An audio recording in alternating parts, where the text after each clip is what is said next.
Hello friends, welcome to our channel analytical hub. आज हम enolate chemistry के अंदर क्लेजिन कंडेंसेशन रिएक्शन के बारे में पढ़ेंगे। चलिए स्टार्ट करते हैं। देखिए, सबसे पहले इस रिएक्शन का हम ओवरव्यू देखते हैं। सबसे पहला पॉइंट ये है कि इस रिएक्शन के अंदर हम बनाते हैं बीटा डाइकीटोन्स।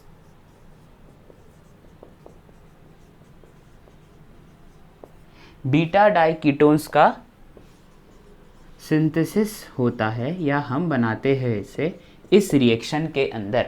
दूसरी बात, ऐसे एस्टर जिनके पास सिर्फ एक अल्फा हाइड्रोजन हो वो ये रिएक्शन शो नहीं करेंगे।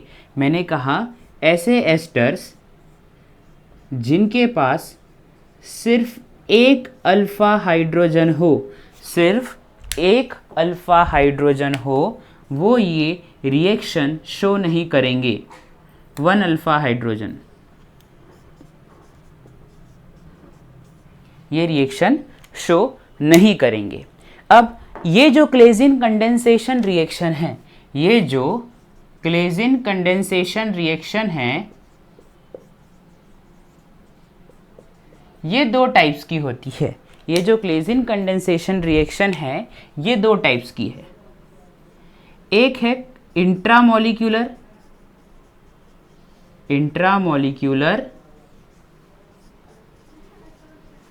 क्लेजिन कंडेंसेशन रिएक्शन, ठीक, और दूसरी है cross aldol condensation reaction. Cross aldol नहीं, cross condensation reaction, cross condensation reaction. अब ये जो क्रॉस कंडेंसेशन रिएक्शन है इसके भी दो टाइप हम आज देखेंगे। कि सबसे पहले दो ईस्टर के बीच में अगर रिएक्शन हो, टू डिफरेंट एस्टर्स के बीच में हो जाए रिएक्शन, या एक कीटोन और एक एस्टर के बीच में हो रिएक्शन, ठीक है। तो इंट्रामोलिकुलर, देखिए क्लेजिन कंडेंसेशन दो टाइप का है। एक है इंट्रामोलिकुलर क्लेजिन कंडेंसेशन और एक है क्रॉस क्लेजिन कंडेंसेशन रिएक्शन। ये जो क्रॉस क्लेजिन कंडेंसेशन रिएक्शन होता है ये या तो दो डिफरेंट एस्टर में हो सकता है, या कीटोन प्लस एस्टर में भी हो सकता है, या दो सेम एस्टर में भी हम इसको देख सकते हैं। इसे नोट डाउन करेंगे, फिर हम इसका एग्जाम्पल समझेंगे। एक बात, ये जो डाइकीटोन्स का सिंथेसिस होता है ये इन प्रेजेंस ऑफ बेस में होता है, ठीक। चलिए अब हम देखते हैं।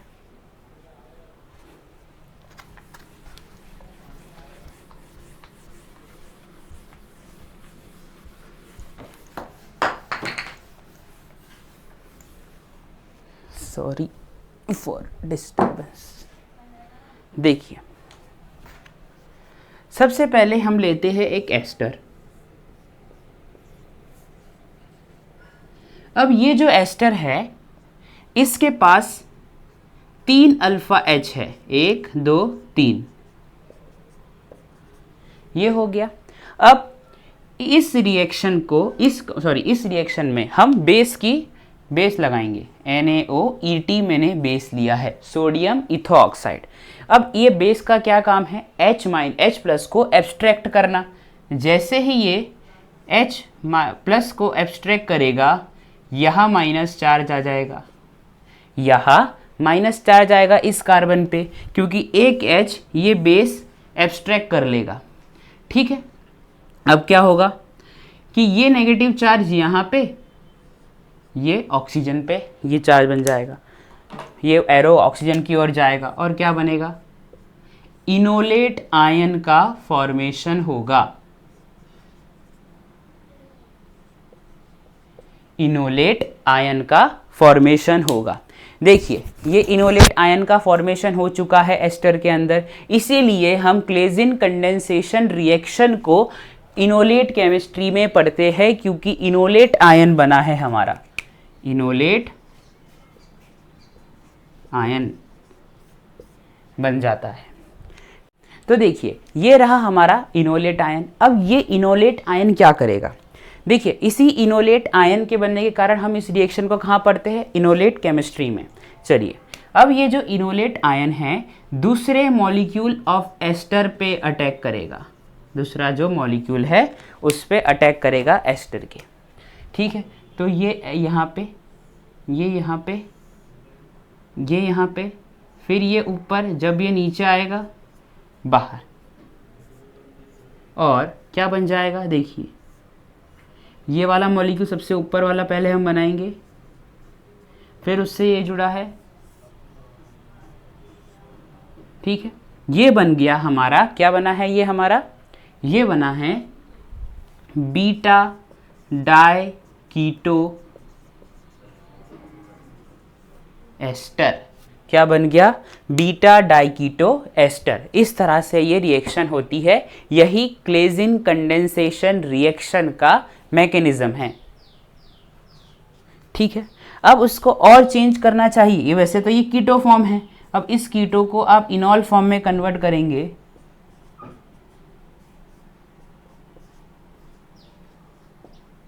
तो ये कुछ इस तरह से बन जाएगा।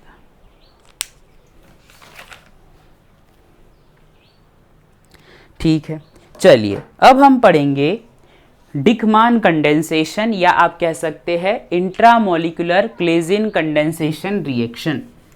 डिकमान कंडेंसेशन या इंट्रामोलिकुलर क्लेजिन कंडेंसेशन रिएक्शन के बारे में हमें अब पढ़ना है।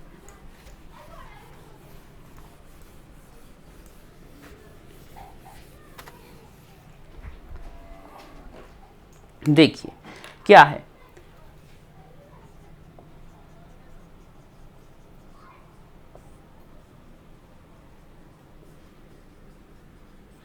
इसका एग्जाम्पल देखिए आप,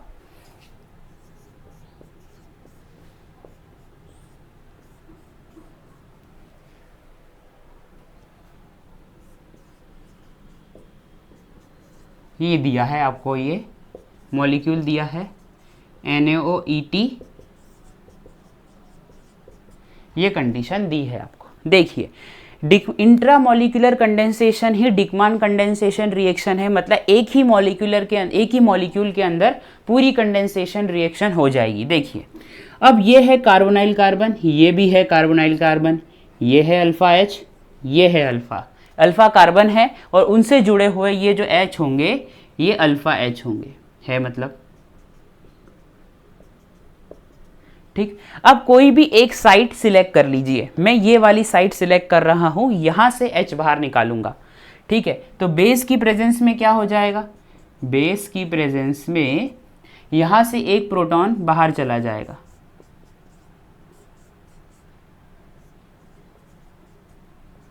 यहां से एक प्रोटॉन बाहर चला जाएगा। जैसे ही प्रोटॉन यहां से बाहर जाएगा तो क्या बनेगा, देखिए यहाँ से गया तो यहाँ से नंबरिंग करी 1 2 3 4 5, देखिए 5 कार्बन की रिंग बन रही है। तो जैसे ही ये 5 कार्बन की रिंग बनेगी तो देखिए किस तरह से बनेगी, ये यहाँ पे, ये ऊपर, देखिए फिर ये नीचे आएगा और ये OET बाहर, इस तरह से होगा। तो सबसे पहले आप क्या बनाएंगे, एक 5 मेंबर्ड रिंग बना लेंगे। फिर फर्स्ट नंबर पे क्या है, COOET,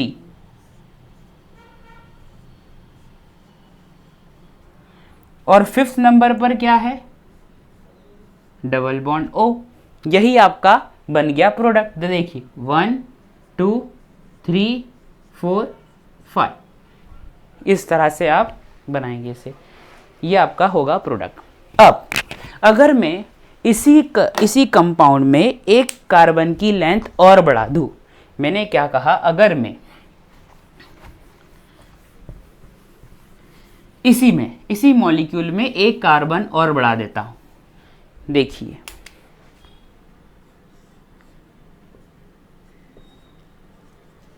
ठीक है, तो अब ये अल्फा H नहीं है, ये अल्फा H है, अल्फा हाइड कार्बन से जुड़े हुए ये अल्फा H होंगे। तो अब क्या होगा, जैसे ही आप इसमें बेस डालेंगे तो क्या बनेगा,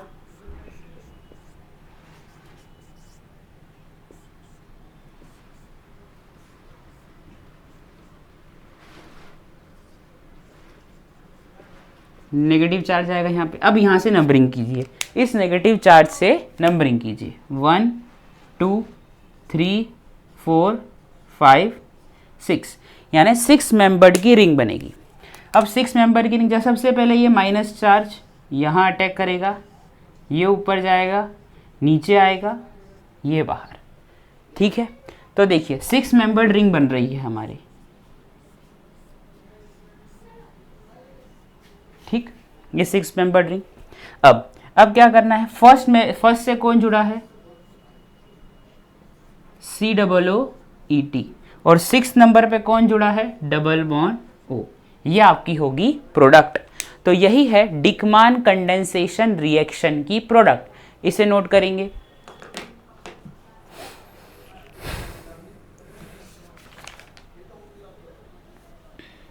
चलिए, अब हम पढ़ेंगे क्रॉस क्लेजिन कंडेंसेशन रिएक्शन।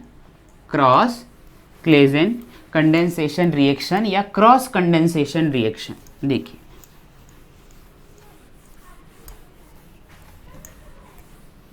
इसमें क्या होगा,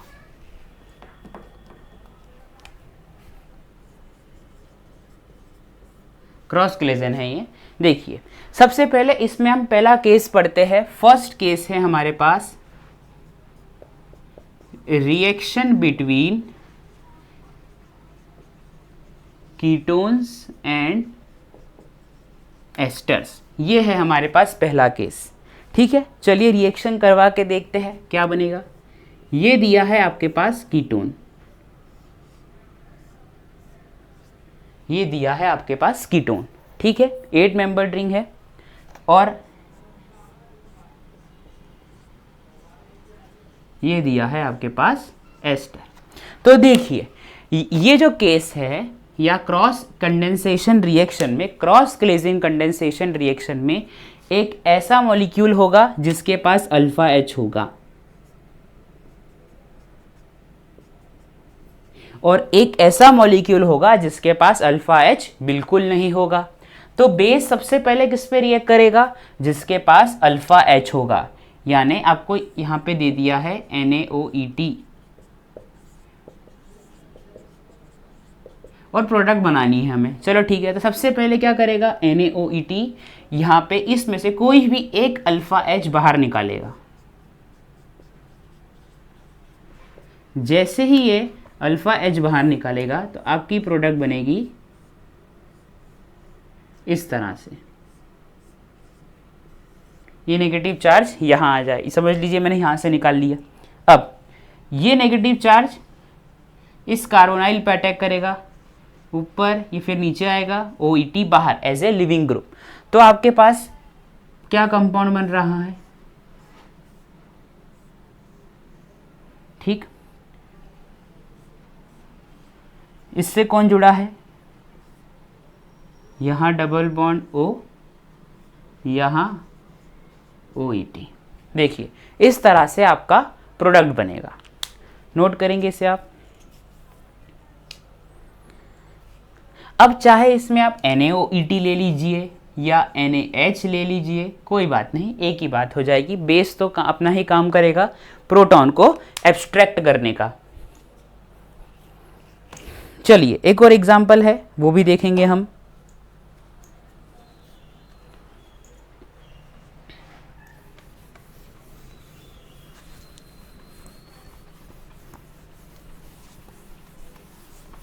देखिए, ये वाला एग्जाम्पल देखिए। इस एग्जाम्पल में आपको ये रिंग दी हुई है,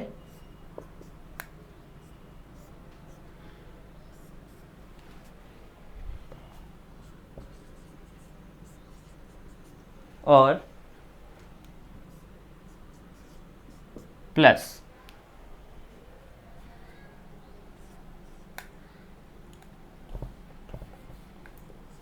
COOET,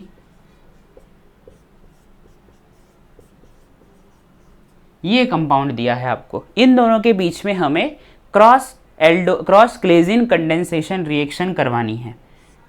NaH बेस देंगे हम इसे, जैसे ही बेस देंगे अल्फा H बाहर निकालेंगे, तो यहाँ से ही एक अल्फा H बाहर निकल जाएगा।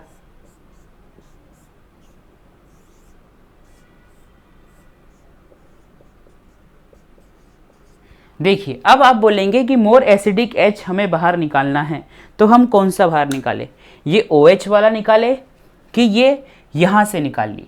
तो देखिए क्या होगा, अगर मैं ये देखिए ये NaH जो है, ये NaH यहाँ से H निकालेगा, क्यों, क्योंकि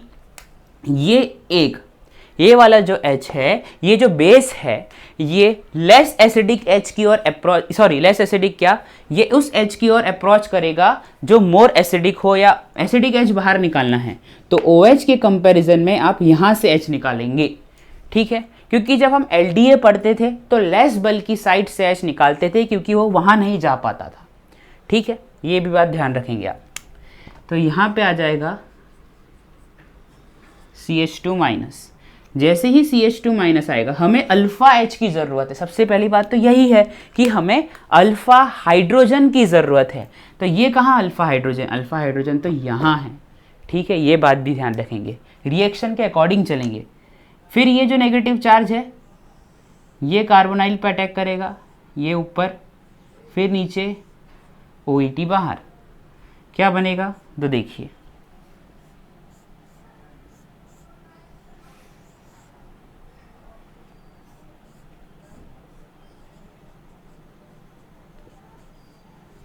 मी डबल बॉन्ड O CH2, उससे क्या जुड़ा है C डबल बॉन्ड O, एक minute, C double bond O, फिर ऊपर C डबल O ET, ये बनेगा। सबसे पहले तो आपके पास इसे नोट करेंगे आप, ठीक है। इस नेगेटिव चार्ज ने यहाँ अटैक किया इस कार्बोनाइल कार्बन पे, ये OET बाहर, और आपका ये प्रोडक्ट बना। अभी और भी करना है इस पर हमें रिएक्शन, ठीक है, यहाँ तक हो गया। अब अगर इसे मैं अब ये जो हमारे पास प्रोडक्ट बना है इसमें मैं बेस की रिएक्शन करवा रहा हूँ। अब यहाँ से आप देखिए बेस की रिएक्शन करवाऊँगा तो A बनेगा, फिर हीट करवाना चाहता हूँ, हीट करवाने के बाद मिलेगा B, और B बन गया। यहाँ तक आपको देखना है, अभी सबसे पहले यहाँ तक देखना है। तो देखिए जैसे ही मैं OH माइनस का अटैक कराऊंगा तो OH माइनस यहाँ पे अटैक करेगा, जैसे ही अटैक करेगा यहाँ पे, ये नीचे, ये OET बाहर चला जाएगा। तो आपके पास जो A बनेगा वो क्या बनेगा, वो देखिए A जो बनेगा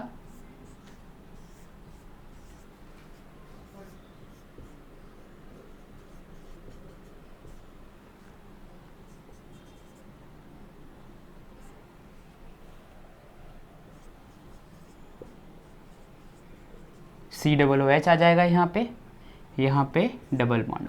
अब इसी A को मैं हीट करूंगा, इसी A को मैं हीट करूंगा तो B मिलेगा, हीट करूंगा तो डी कार्बोक्सिलेशन हो जाएगा, यानी CO2 पूरा साफ हो जाएगा, और क्या बनेगा देखिए